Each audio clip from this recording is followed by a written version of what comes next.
tout le monde. Alors, l'étrange rencontre de Sertesti. C'est très intéressant. 9 juillet 1996. Si ma mémoire est bonne, je pense que c'était deux policiers. Hein. En plus, deux policiers comme témoins. Bon, c'est pas parce que c'est des policiers, mais quand même, ça renforce la crédibilité quand même. Et c'est vraiment très étrange. En Roumanie, j'ai essayé de retrouver des documents, des trucs, mais sinon, bon, je ferai que les deux photos de l'image à la fin. Quoi. Je vais essayer, hein, sinon tant pis. Voilà, les apparitions mondiales du manuel d'Eric Zurcher. Autant commencer tout de suite.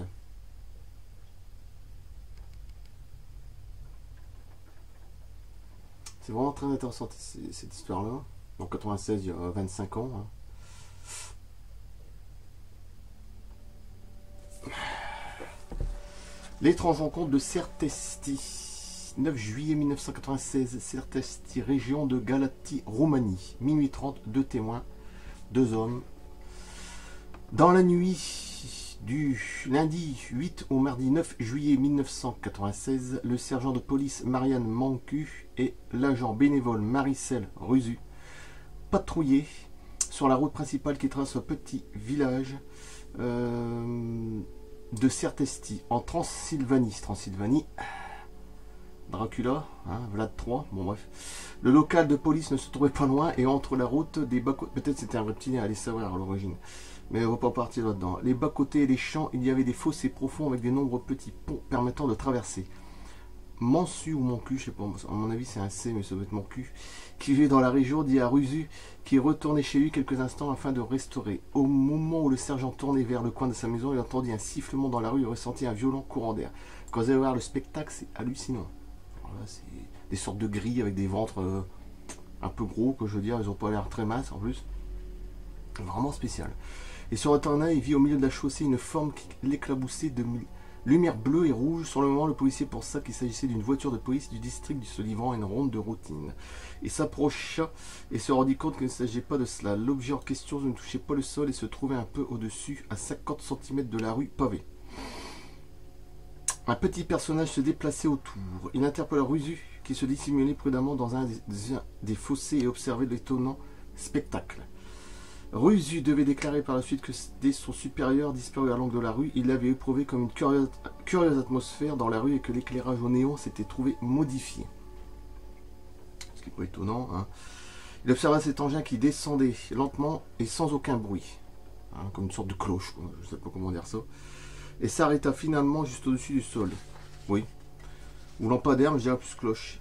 Il prit peur quand il vit trois petits êtres. Trois. Qui évoluait subitement en dessous.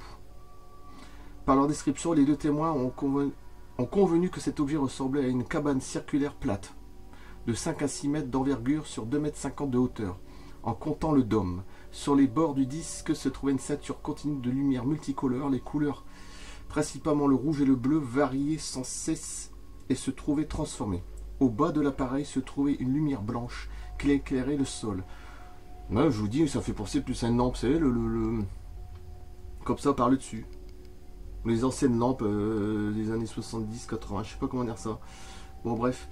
Au bas de l'appareil se trouvait une lumière blanche qui éclairait le sol. Aucun des deux n'a vu le moindre détail, comme une porte ou des hublots. Après environ 2 minutes, l'OVNI s'est élevé verticalement et toujours en silence. À ce moment, sa luminosité est devenue encore plus éblouissante et les néons de la rue se sont éteints. Carrément. L'objet est monté jusqu'à 30 mètres d'altitude et qui est parti en direction de l'est vers le village de Pochidia à une vitesse fulgurante. Et en silence total, hein, attention. Hein. Ruzu vit mieux les entités que Moncu qui n'en vit qu'une de dos. Leur hauteur avoisinait le mètre et Ruzu affirma qu'elle communiquait par des sons inintelligibles, un peu comme la pluie tombant sur un tuyau de vidange. Il faut chercher le truc. Hein. Les deux décrivirent des humanoïdes comme très moches et ressemblant à des fœtus avortés. Oui, j'aimerais pas être en face quand même. Ils avaient de grandes têtes très allongées à l'arrière, sans cheveux et couvertes de bosses, mais avec des oreilles proéminentes et assez pointues. Leur visage était plutôt pâle et leurs yeux très allongés, un peu comme les grilles. Ils portaient des combinaisons grises, c'est souvent le cas, grises, assez bruyantes et d'aspect métallique. D'aspect métallique, mais comme des écailles. Hein, c'est ça qui est mystérieux. Bon. mais constitués de plusieurs parties qui faisaient penser à des écailles de poisson. Leur ventre paraissait proéminent, c'est-à-dire que... Voilà. Et leurs bras minces et plutôt écartés du corps. La bouche et le nez n'étaient pas visibles. Ces êtres se déplaçaient en titubant, comme si elles étaient ivres. Et en même temps, ils paraissaient flotter légèrement au-dessus du sol. Un immense cerisier qui se trouvait proche de l'engin perdit environ 15% de son feuillage. Comme s'il avait été exposé à une chaleur extrême. D'autres habitants de la région signalèrent avoir observé des lumières étranges ce même soir. Je vais vous faire voir Certesti, Roumanie. La date c'était quoi déjà? Juillet je crois, non? 9 juillet 96, oui, c'est marqué. Voilà. Étrange personnage. Après les commentaires, hein, j'ai pas fini. Ah oui, même quelqu'un... Ah voilà, policier là, regardez bien. Ici. Par contre l'autre je ne le vois pas. En tout cas, j'en vois qu'un. Ah, c'est pas, il est peut-être toute part, mais je le vois pas. Bon, c'est pas grave. Je suis obligé d'en avoir qu'un parce que là, il n'est pas dans le même secteur. Voilà. Voilà la scène hallucinante. De toute façon, j'en ferai les photos. Hein.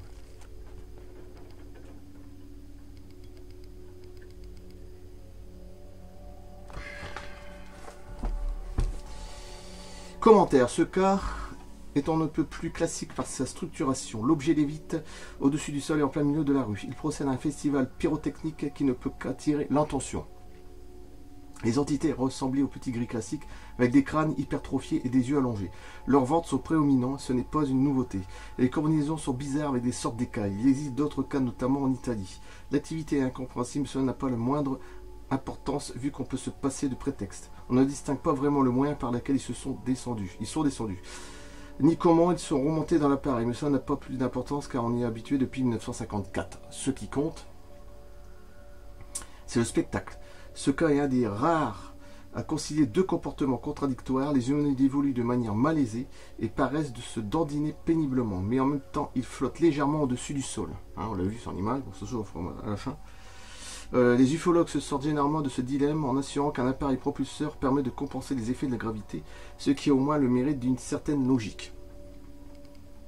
Le ventre prédominant est plutôt rare, mais tous les ufologues français penseront immédiatement à l'affaire Dark Sous Sisson Doub en juillet 67 et peut-être à celle de Sautré Desvillers en juin 1972. Ces cas furent enquêtés par Jean Tirode et son propre fils fit partie des témoins. Il s'agit d'un souvenir particulier pour moi. Jusqu'en 1978, je l'avais rencontré avec dans sa ferme. Ah, j'ai compris, j'ai eu peur dans sa ferme. Quelque temps avant son décès, nous avons parlé des apparitions d'humanoïdes. Il avait même corrigé quelques-uns de mes dessins en fonction des témoignages. Le cas de Certesti est le RR3 le plus réputé de Roumanie. Donc c'est le plus réputé en Roumanie. Encore une fois, j'ai fait une bonne pioche. Hein. Et le fait que deux... Enfin, ça, j'ai tellement lu, je m'en souvenais plus ces histoires-là. Le fait que deux officiers de police, eh oui, furent témoins ne manque pas de renforcer sa crédibilité. Bon, ça on peut le dire, mais bon, ça aurait été un simple historien, il n'y a pas bugué non plus dans sa tête, hein, bon, parce que c'est des policiers, bon, on ne va pas dire non plus, et puis qu'ils fassent attention aussi, parce que comme c'est des policiers, leur fonction, c'est pas pareil, hein. C'est comme ceux qui sont pilotes de chasse, je veux dire, les autres chasses, bon voilà, hein, c'est encore autre chose, voilà. Roumanie, c'était très intéressant, ça à la fin vous aurez les images, je ne sais pas si je retrouvais les documents, peut-être, je vais essayer. L'étrange rencontre de Certesti, 9 juillet 96, 2 témoins, 2 policiers. Roumanie. En Transylvanie. Vlad III, Dracula. Peut-être était-il reptilien, allez savoir. C'est possible. Ce qui renforcerait l'histoire de Dracula. Possible. Après, on peut rentrer dans le débat. Je coupe là. Merci et à bientôt d'ici 2-3 jours. C'était une histoire très intéressante. Bon, il y en a encore quelques-unes à balancer, hein, je n'ai pas encore fini. Hein, donc, il y en a même tout là où il n'y a pas d'image. Donc, alors là, ça sera à moi de chercher, faire des trucs, je verrai bien. Donc, il y en a tellement, ça n'arrête pas. Quoi. Mais à part ça, il n'y a rien. Quoi. C'est logique, il n'y a rien. Bon, allez, je coupe là. Merci, à bientôt. Et d'ici 2 ou 3 jours, portez-vous bien. À plus. Dans sa ferme ou dans sa femme? Je n'ai pas bien compris. À plus.